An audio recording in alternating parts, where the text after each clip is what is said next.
Научная, школьная, электронная. Как вы думаете, о чем речь? Я думаю, вы догадались, о библиотеках.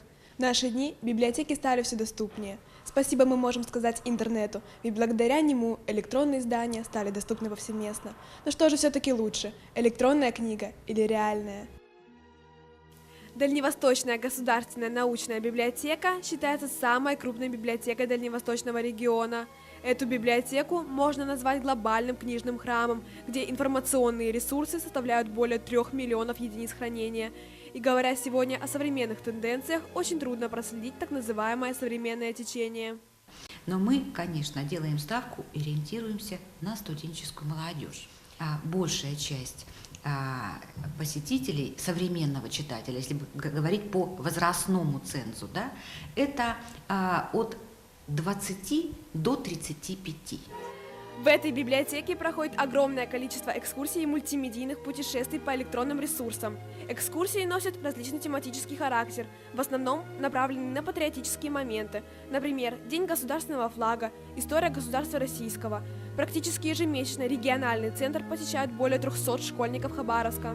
И мы ориентированы на современного читателя, который получает научные знания и профессиональные знания.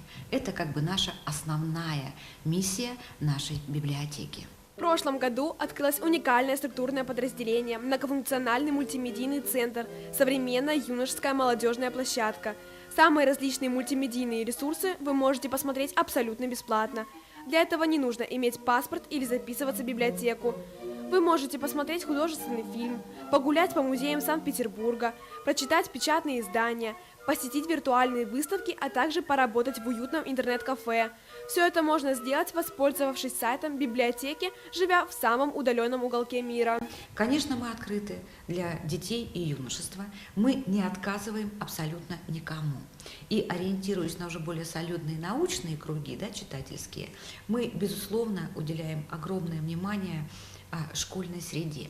Вот я обращаю ваше внимание на то, что у нас есть такие креативные площадки, современные площадки, как региональный центр с доступом к ресурсам президентской библиотеки Бориса Николаевича Ельцина.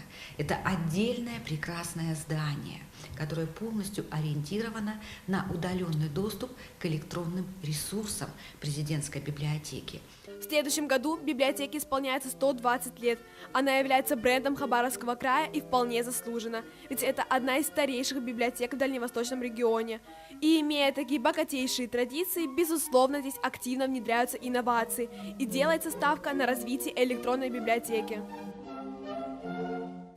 Можно очень долго спорить о том, какие библиотеки лучше, в электронном формате или в бумажном.